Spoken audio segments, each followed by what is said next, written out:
আযাব আসে। এই গরম বাতাসের আযাবটা এখনো আসে নাই। এটা আমি শেষ জামানার হাদিসগুলো টুকটাক গবেষণা করে মনে হচ্ছে অচিরেই গরম বাতাসের একটা আযাব আসবে বিশ্বের দিকে। এবং নাসাও এটা নিয়ে গবেষণা করছে অলরেডি। সূর্যের মধ্যে অনেক রকম বিক্রিয়া হচ্ছে, তেজস্ক্রিয় বিক্রিয়া হচ্ছে ইত্যাদি, হিলিয়াম গ্যাসের অনেক বিস্ফোরণ হচ্ছে। এগুলোর ওয়েভ বা ফ্লোটা আস্তে আস্তে পৃথিবীর দিকে ধেয়ে আসবে। নবীজি বলেছেন ইয়ারতাকিবু ইনদা যালিকা রিহান হামরা। এই রিহান হামরা কথাটা এই হাদিসের মধ্যে আছে। তিরমিজির 2211 নম্বর হাদিস এটা আছে। গরম বাতাস ধেয়ে আসবে পৃথিবীর দিকে। গরম বাতাসের আযাব, গরম বাতাসের আযাব আসবে। ওয়াজালজালা এবং ভূমিকম্প। অন্য হাদিসে আসছে সানাওয়াতুজ জালাজিল, ভূমিকম্পের বছরগুলো। আর আসছে মুতানুন শাদীদ, বড় মহামারী। আর খসফুন মানে এই যে জমিন ধসে যাওয়া, মাসখান মানে চেহারা আকৃতি বিকৃত হয়ে যাবে।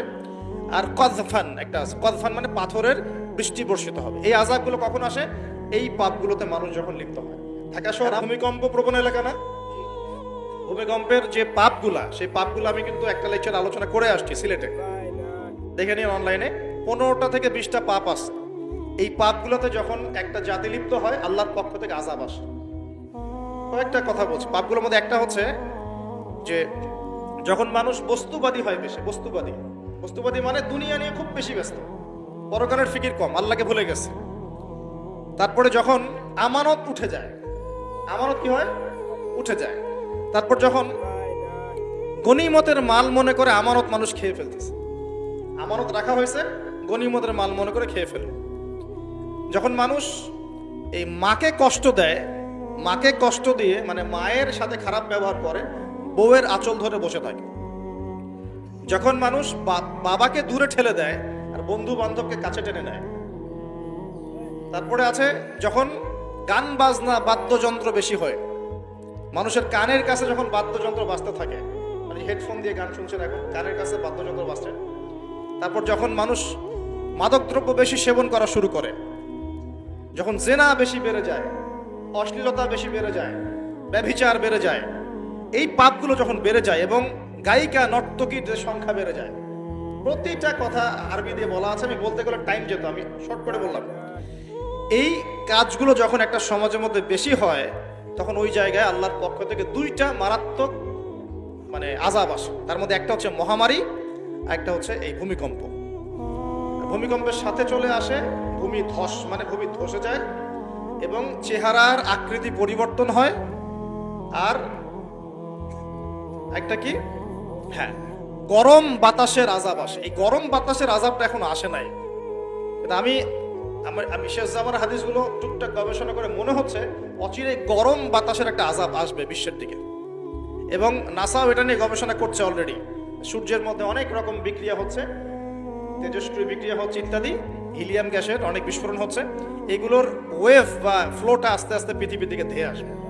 নবীজি বলেছেন ইয়ারতাকিবু ইনদা যালিকা রিহান হামরা। এই রিহান হামরা কথাটা এই হাদিসের মধ্যে আছে।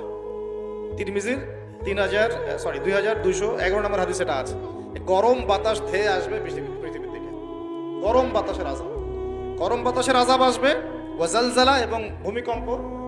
অন্য হাদিসে আসছে সানাওয়াতুজ জালাজিল, ভূমিকম্পের বছরগুলো। আর আসছে মুতানুন শাদীদ, বড় মহামারী। আর খসফুন মানে এই যে জমিন ধসে যাওয়া, মাসখান মানে চেহারা আকৃতি বিকৃত হয়ে যাবে। আর কযফান একটা আছে, কযফান মানে পাথরের বৃষ্টি বর্ষিত হবে। এই আযাবগুলো কখন আসে? এই পাপগুলোতে মানুষ যখন লিপ্ত হয়। আর আমাকে বলেন দেখি, এই পাপগুলোতে আমরা কম বেশি লিপ্ত আছে কি নাই? বড় বড় বস্তুবাদী শহরগুলোতে এই পাপগুলো বেশি না? এখানে মানুষ ওই হাদিসের উপর আমল করছে। এখন কোন হাদিস? নবী সাল্লাল্লাহু আলাইহি ওয়াসাল্লামের ইন্তেকালের 80 থেকে 85 দিন আগে একটা হাদিস তিনি বলে গেছেন, একদম শেষের দিকে, জীবনের শেষের দিকে। ওই হাদিসটাকে বলে হাদিসে জিবরিল। কি বলে? নবীজিকে জিবরাইল আলাইহিস সালাম মানুষের রূপ ধরে এসে জিজ্ঞাসা করেছিলেন যে কিয়ামত কবে হবে। নবীজিকে জিবরাইল আলাইহিস সালাম মানুষের রূপ ধরে সবার সামনে জনসমক্ষে এসে জিজ্ঞাসা করেছেন কিয়ামত কবে হবে। নবীজি বলছেন মাত্র 2টো আলামত বলেছেন। কয়টা ভাই? 2টা। একটা হচ্ছে আন তালিদাল আমাতু রাব্বাতুহা, দেখবে যখন দাসী মনিবকে জন্ম দিচ্ছে। দাসী মনিবকে জন্ম দিচ্ছে মানে কি, সমাজের ন্যায় অন্যায়, হক বাতিল, হালাল হারাম, এই যে মানদণ্ড সব উল্টে যাবে। হালাল হবে হারাম, হারাম হবে হালাল, ন্যায় হবে অন্যায়, অন্যায় হবে ন্যায়, হক হবে বাতিল, বাতিল হবে হক, জায়েজ নাজায়েজ, নাজায়েজ জায়েজ। হ্যাঁ, মানুষ এই মানদণ্ড চেঞ্জ করে না এখন, বুঝতে পারছেন না মনে হয়। এখন সমাজে সত্য মিথ্যা, ন্যায় অন্যায়ের মানদণ্ড কি কোরআন সুন্নাহ এখনো টিকে আছে? এখন মানুষ নিজে যেটা ন্যায় মনে করে সেটাই ন্যায়, নিজে যেটাকে অন্যায় মনে করে সেটা অন্যায়, নিজে যেটাকে ভালো মনে করে সেটা ভালো, নিজে যেটাকে খারাপ মনে করে সেটা খারাপ। আল্লাহ যেটাকে হালাল করে দিয়েছেন মানুষ হারাম করে নিচ্ছে, আল্লাহ হারাম করে দিয়েছেন মানুষকে হালাল করে নিচ্ছে। হচ্ছে কি না এগুলা? তো এই যুগ চলে আসে নাই যে দাসী মনিবকে জন্ম দিচ্ছে না? মানে মানদণ্ড উল্টে গেছে। আমার কথা কি বুঝতে পারেন? মানদণ্ড উল্টে গেছে, জিনিস ভালো মন্দের, ন্যায় অন্যায়, হক বাতিলের মানদণ্ড উল্টে গেছে। বলেন তো, সত্য মিথ্যার মানদণ্ড কি? আমার বুদ্ধি না আল্লাহর ওহী? কোনটা? সত্য মিথ্যা, ন্যায় অন্যায়, হক বাতিলের চূড়ান্ত মানদণ্ড কি? আমার বুদ্ধি নাকি আল্লাহ পাকের কোরআন সুন্নাহ? কোনটা? কিন্তু সমাজে কি সেটাই বাস্তবায়িত আছে 100%? 50%ও কি আছে? তো এই সমস্যাটা কি চলছে কিনা, তার মানে কি আমাদের এই বড় আলামতটা আমরা দেখছি কিনা? দেখছি। গেল 2 নাম্বার। 2 নাম্বারটা নবী বলছেন ওয়া আনতারাল হুফাতাল উরাতাল আলাতা রিয়া আশাই ইয়াতাতাওয়ালুনা ফিল বুনিয়ান। নবীজি বলছেন যখন দেখা যাবে সমাজের সবচেয়ে দরিদ্র শ্রেণীর মানুষ, স্যান্ডেল কেনার টাকা ছিল না, কাপড় পরার টাকা ছিল না, এই শ্রেণীর মানুষ, রাখাল মানে গরু ছাগল চড়াতো, এই শ্রেণীর মানুষ উঁচু উঁচু অট্টালিকা নির্মাণের প্রতিযোগিতা করবে। ভালো করে বোঝেন, নবীজি বলছেন না ধনীরা, সমাজের ধনীরা অট্টালিকা নির্মাণের প্রতিযোগিতা করবে, নবীজি এই কথা বলছেন না হাদিসে। নবীজি বলছেন সবচেয়ে দরিদ্র শ্রেণীর মানুষ, রাখাল শ্রেণীর মানুষ, স্যান্ডেল নাই, গায়ে জামা নাই, এরা উঁচু উঁচু অট্টালিকা নির্মাণের প্রতিযোগিতা করবে। করছে কিনা? কিভাবে সম্ভব এই শ্রেণীর মানুষের অট্টালিকা নির্মাণ না, নির্মাণের কম্পিটিশন করা কিভাবে সম্ভব? 1, সুদের মধ্য দিয়ে, 2, করাপশন দুর্নীতির মধ্য দিয়ে, 3, অন্যের সম্পদ আত্মসাৎ করার মধ্য দিয়ে। এই সমস্যাগুলো চলছে কিনা সমাজে? এরাই যখন 10-20 তলা বিল্ডিং উঠাবে তখন তো আর মানুষকে মানুষই মনে করবে না। বুঝতে পারছেন না? এদের তো কোনো পড়াশোনা নাই, কোনো ব্যক্তিত্ব নাই, কোনো দিনই এলেম নাই, রুচিবোধ নাই, কালচার না, সামাজিক না, এর তো মানে অসামাজিক। এরা যখন, এদের হাতে যখন আপনি সম্পদ চলে যাবে, এরা তো সাধারণ মানুষকে মানুষই মনে করবে না, গরিব মানুষকে কিছুই মনে করবে না, ও মনে করবে আমি সব কিছু। আমরা দেখেছি যার একটা বাড়ি আছে ঢাকায়, মানুষকে মানুষই মনে করে, মানুষকে মানুষই মনে করে না, যে মনে করে আমি শহরের মালিক। হ্যাঁ, কি একটা অবস্থা মানুষের মধ্যে, যে কি অহংকার, কি আত্ম অহংকার, এই দালান কোঠার যে অহংকার। এই সমস্যাগুলো হলে আল্লাহ ভূমিকম্পতে ধসায় দিবেন না? দেখেন নাই কয়দিন আগে কি হলো? গতকালকে যে কোটিপতি ছিল তার পরের দিন রুটি নিয়ে দাঁড়ায় আছে, গতকালকে আইসক্রিম বিক্রি করেছে নাচানাচি করে, তার পরের দিন বসে আছে, কিচ্ছু নাই। আল্লাহ পাক এই পাপগুলা দেখে সবর করেছেন, ধৈর্য ধরেছেন, ধৈর্য ধরে এক সময় যখন আল্লাহ পাকের আযাব চলে আসছে একবারে সব সমূল উৎপাদিত করে দিয়েছে। আমরা তো কারো দুঃখে খুশি না, বরং এগুলো সারা দুনিয়ার মুসলমানদের জন্য শিক্ষা। সারা দুনিয়ার মুসলমান যে যেখানে আছি আমাদের সবার জন্য এটা শিক্ষা। এই পাপগুলোতে আমরা লিপ্ত হই, আল্লাহ পাক ছাড় দিলেও ছাড়বেন না। আল্লাহ পাক ছাড় দিবেন কিন্তু ছাড়বেন না। মানুষের মধ্যে এখন সম্পদের যে অহমিকা, গরিব মানুষকে মানুষই মনে করে না, খেটে খাওয়া মানুষকে মানুষই মনে করে না, রিক্সাওয়ালা যারা নিম্নবিত্ত, নিম্ন মধ্যবিত্ত, চা বিক্রি করে, পানের দোকান করে, হালাল খায়, কৃষক, এই মানুষগুলোকে এখন বড় লোকরা মানুষই মনে করে না। যাকাত তো দেয়ই না, যাকাত তো তার উপরে ছিল ফরজ, ওই যাকাত তো দেয়ই না যে এই খাবার তার কাছে পৌঁছাবে, উল্টা কিভাবে তাদের সম্পদ লুটে পুটে খাওয়া দেয় সেই বুদ্ধি।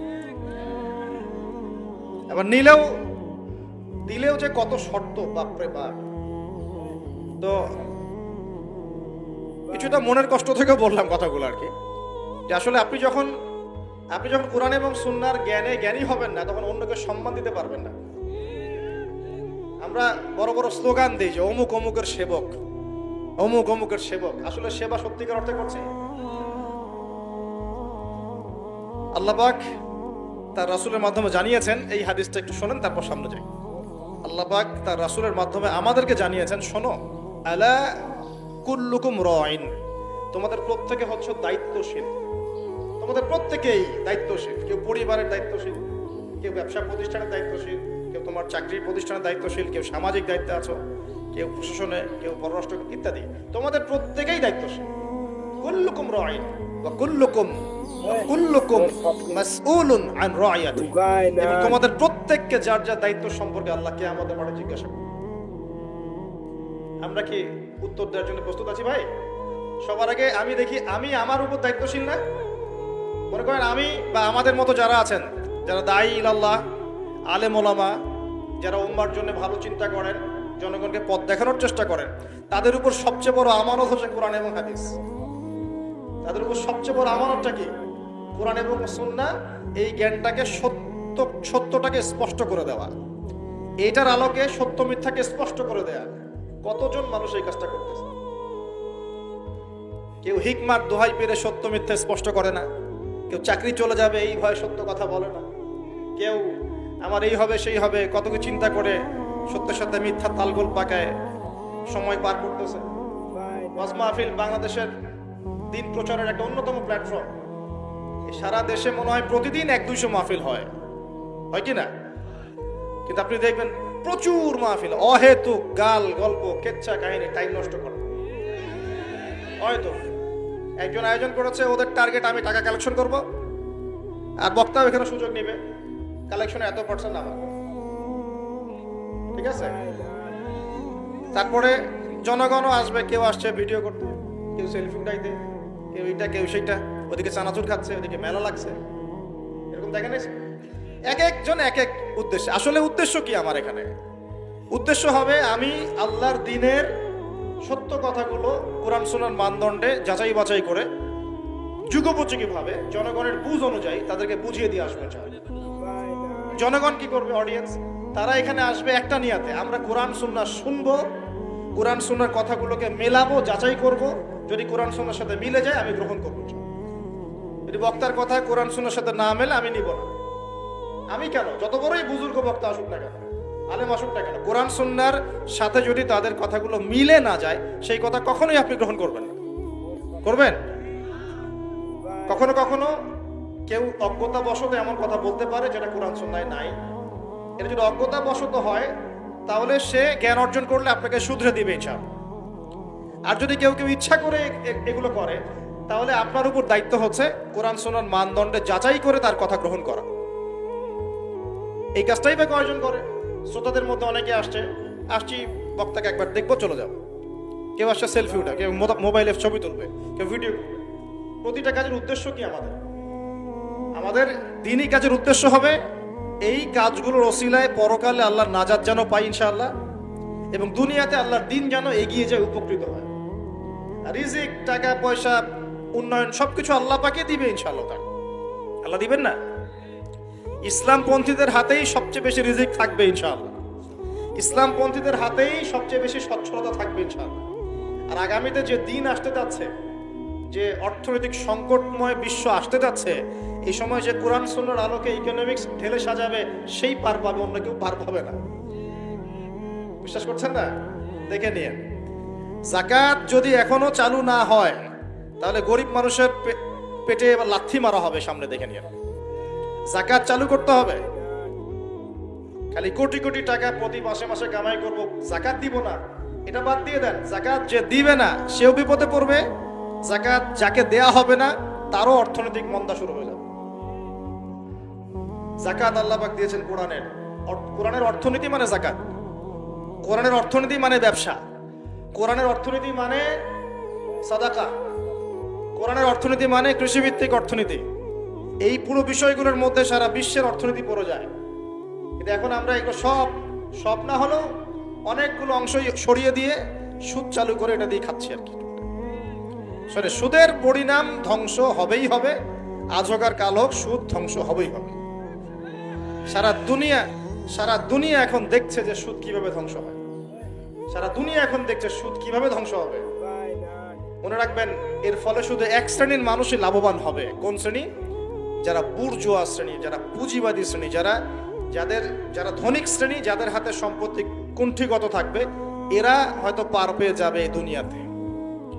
কিন্তু মধ্যবিত্ত শ্রেণী আর নিম্ন মধ্যবিত্ত শ্রেণীর জীবনে এমন দুর্ভোগ নেমে আসবে সামনে, দেখে নিন কি হয়। সুদের পরিণতি হচ্ছে ধ্বংস। সুদের পরিণতি মানেই ধ্বংস। সুদ যখন চালু হবে তখন আল্লাহ পাক কোরআনে বলছেন, ও যে ব্যক্তি সুদ খেলো সে যেন আমার এবং আমার নবীর সাথে যুদ্ধ করলো।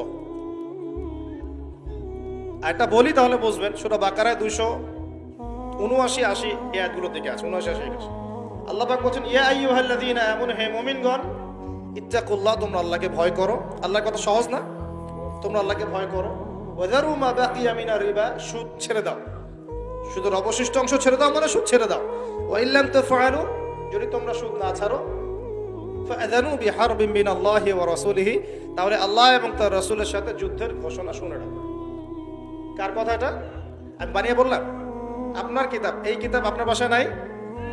আপনি কি এই কিতাবের জন্য জীবন দিতে চান না? যখন এই কিতাবকে কেউ অবমাননা করে, আপনার তো গা জ্বলে, হৃদয় রক্তক্ষরণ হয়। কয়েকদিন আগে ওই যে সুইডেন না ডেনমার্ক, হ্যাঁ, আমি নামও ভুলে গেছি, ভুলে যাওয়াই ভালো।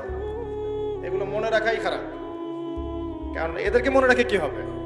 শুধু প্রথম কথা হচ্ছে যে ওই পশ্চিমা সভ্যতার মধ্যেই যারা বাক স্বাধীনতার কথা বলে, ব্যক্তি স্বাধীনতার কথা বলে, আর তাদের বাক স্বাধীনতা মানে হচ্ছে ছেলে ছেলে বিয়ে করতে পারবে, এটা ব্যক্তি স্বাধীনতা।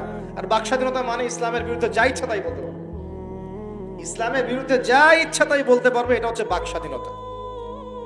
আর আল্লাহ পাকের বিধানের বাইরে যা ইচ্ছা তাই করতে পারবে, মদ খাবে, সুদ খাবে, ঘুষ খাবে, জেনা করবে, পর্নোগ্রাফিতে থাকবে, যা ইচ্ছা করবে, এর নাম হলো ব্যক্তি স্বাধীনতা। এটা ওরা বিশ্বাস করে। তো সেখানে কোরআনকে অবমাননা করেছে, কোরআন পুড়িয়ে দিয়েছে, আপনারা দেখেছেন তো। তখন আপনার খারাপ লাগে নাই? একটু খারাপ লাগে নাই ভাই? কষ্ট হয় নাই? যদি সে আপনার ছেলে হতো আপনি কি করতেন বলেন? আপনার ছেলে যদি কোরআন পুড়িয়ে দিত কি করতেন?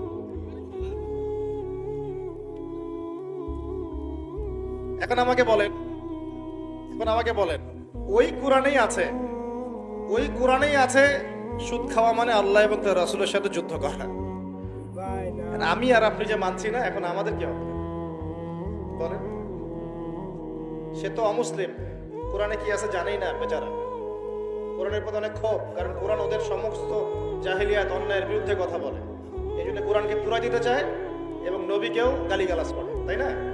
ইসলামের বিরুদ্ধে দাঁড়ায় যায়, ইসলামের বিরুদ্ধে ওরা চেষ্টা চালায়, কারণ ওরা জানে না ইসলাম কি, ওরা বোঝে না কোরআন কি, ওরা বোঝে না মুহাম্মদ সাল্লাল্লাহু আলাইহি ওয়াসাল্লাম কে, তিনি কেমন আদর্শ, কেমন মানুষ, তিনি যে পুরো বিশ্বের জন্য রহমত, ওরা তো জানেই না, বোঝেই না। আমরা জানি না? এখন আমরা যে জানি, কিন্তু আমরা যে কোরআন পড়তে জানি না। আমরা তো জানি, কিন্তু আমরা তারপরেও যে কোরআন তেলাওয়াত করতে পারি না, জানার পরেও যে কোরআনের অর্থ কোনোদিন পড়ে দেখলাম না।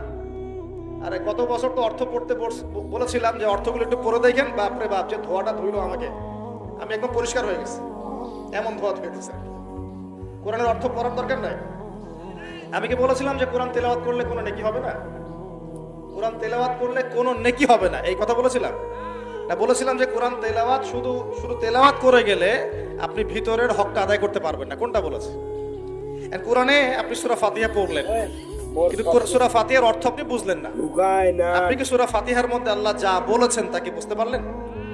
এই যে আয়াত একটা তেলাওয়াত করলাম, আপনি পড়তে পারলেন, ইয়া আইয়ুহাল্লাযীনা আমানু তাকুল্লাহা ওয়া যারু মা বাকিয়া মিনার রিবা ইন কুনতুম মুমিনিন ওয়া ইন লাম তাফআলু ফাআযানু বিহারবিন মিনাল্লাহি ওয়া রাসূলিহি। আপনি কি কিছু বুঝলেন? তেলাওয়াত তো করলেন, প্রত্যেক হরফে 10 নেকি হলো, আপনার আমলনামায় প্রত্যেক হরফে 10 নেকি হলো, ঠিক আছে, বুঝলাম, মানলাম, কিন্তু এই আয়াত যে আপনি বুঝতে পারলেন না। কিন্তু এখন আমি যদি বলে দেই আয়াতের অর্থটা এমন, হে মুমিনগণ আল্লাহকে ভয় করো, সুদ ছেড়ে দাও, যদি না ছাড়ো আল্লাহ এবং তার রাসূলের সাথে যুদ্ধের ঘোষণা শুনে রাখো, এবার কি কিছু বুঝতে পারলেন? বুঝতে পারেন নাই? তাহলে অর্থের দরকার নাই ভাই। আর কত সহজ করে বলবো বলেন তো ভাই, আর কত সহজ করে বুঝবো? আমি যে এখন মুসলিম পরিবারে জন্ম নিয়েও যে আমি কোরআন তেলাওয়াত করতে পারছি না, অর্থটা পড়ে দেখছি না, নবীর হাদিসগুলো পড়ছি না, কোরআন রেগুলার একটু তেলাওয়াত করি না, কোরআনের একটু দাওয়াত মানুষকে দেই না, কোরআনের কাজে সাহায্য করছি না, এগুলো কি আমার অপরাধ হচ্ছে না? কে বড় অপরাধী তাহলে? তারা না আমরা? বলেন এবার দ্বিতীয় ওয়াদাটা করতে পারি? প্রথম ওয়াদা করেছেন দরুদ পড়বেন সকালে সন্ধ্যায় 10 বার করে, মনে আছে তো নাকি ভুলে গেছেন?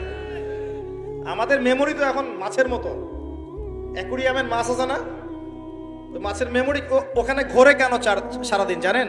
কারণ ওর memory short time memory loss, মানে ওর মেমোরি এত নিচু স্কেলের, ও মনে করে যে এটা হচ্ছে অনেক বড় সমুদ্র, কোথায় গেল ভুলে গেল, এই যেখান থেকে এই পর্যন্ত গিয়েছে ও ভুলে গেছে কোথায় কোথায় আসছে, মেমোরি লস। আমাদের কেন জানি আমাদের জাতিটা এরকম হয়ে গেছে, আল্লাহ মাফ করো।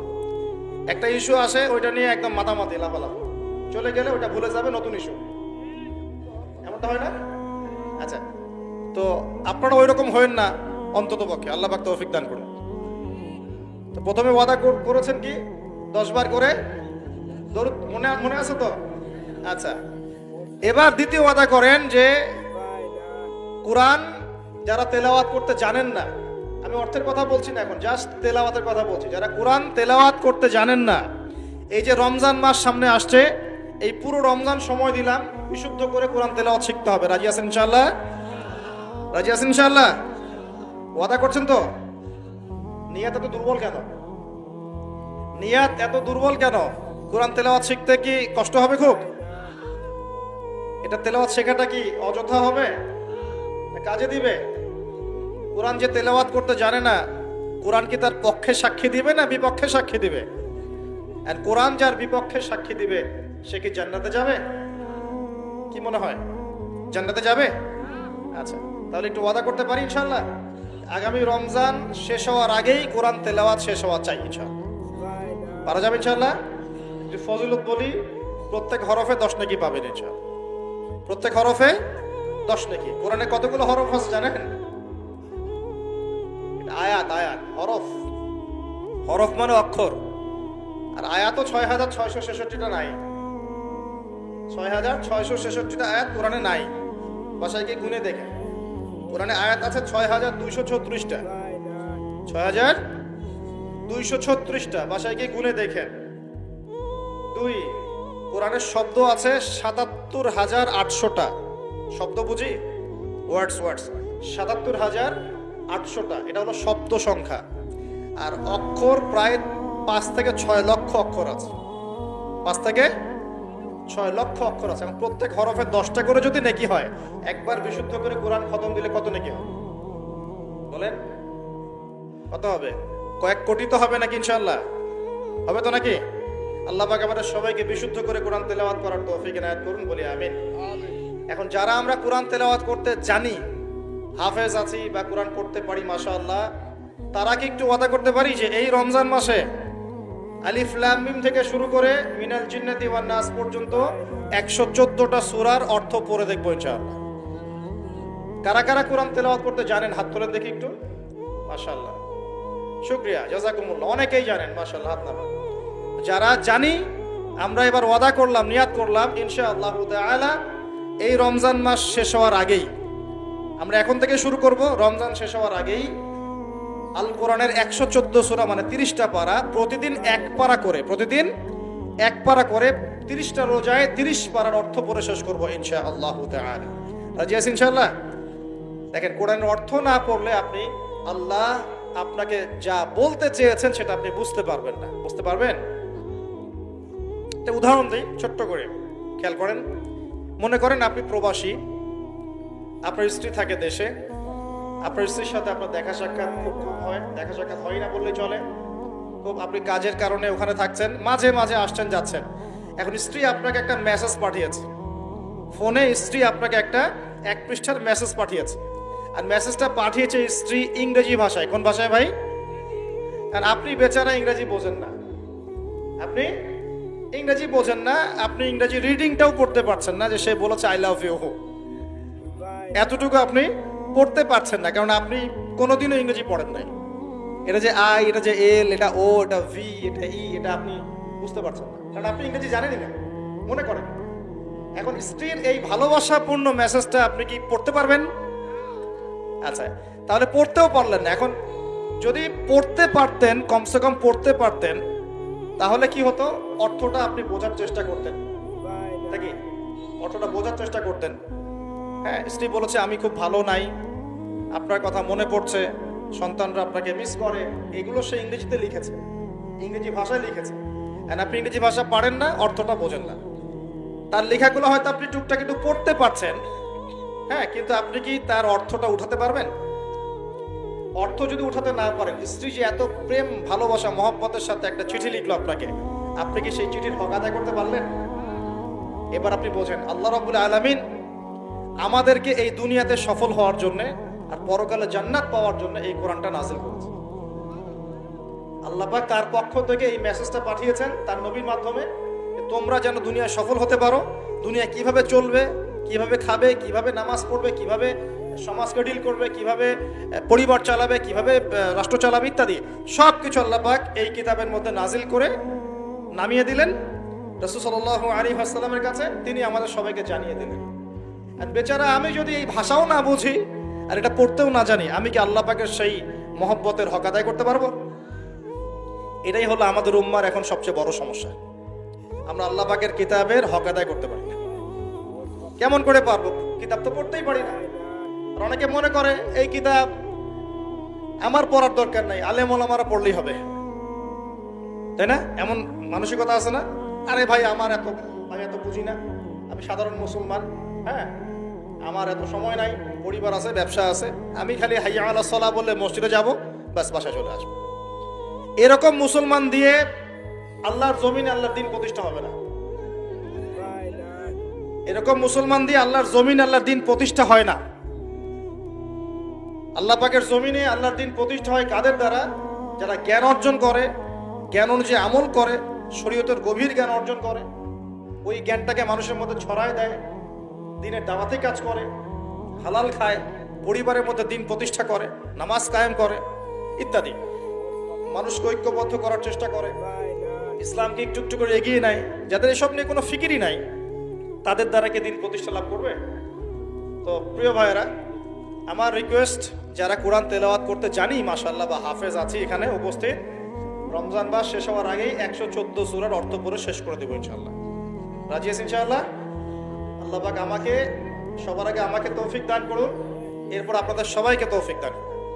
এই চরিত্র পবিত্র রাখার জন্য একটা আমি পরামর্শ দিই, নিজেকে ভালো কাজে ব্যস্ত রাখেন, নিজেকে ভালো কাজে ব্যস্ত রাখেন। সেটা সামাজিক কাজও হতে পারে, সমাজ কল্যাণমূলক কাজ করেন না, জনসেবা করেন, মানুষের সেবা করেন, মানুষের কাছে থাকেন, সোশ্যাল ওয়ার্ক করেন। এই যে অ্যাসোসিয়েশন আছে না কিছু সামাজিক, নন পলিটিক্যাল, নন প্রফিটেবল কিছু ফাউন্ডেশন থাকে না, মানুষের কল্যাণে কাজ করেন, ইফতারের প্রজেক্ট করেন সামনে, ঠিক আছে? তারপরে শীতবস্ত্র হয়, তারপরে যে ত্রাণ রিলিফ, মানে মানুষের কল্যাণ, বৃক্ষরোপণের কাজ, তারপরে আপনার এই যে রক্তদান কর্মসূচি, এই টাইপের যে ভালো ভালো কাজ, সমাজ কল্যাণমূলক কাজ, এই সমাজ কল্যাণমূলক কাজগুলো করলেও মনটা বড় হবে ইনশাআল্লাহ। ভালো কাজে ব্যস্ত থাকবেন, আপনি দেখবেন মাথার মধ্যে শয়তানি নাই। যখন মানুষের কাজ নাই, সারাদিন অলস বসে থাকে, মাথার মধ্যে দুনিয়ার শয়তানি ঘোরাফেরা করতে থাকে।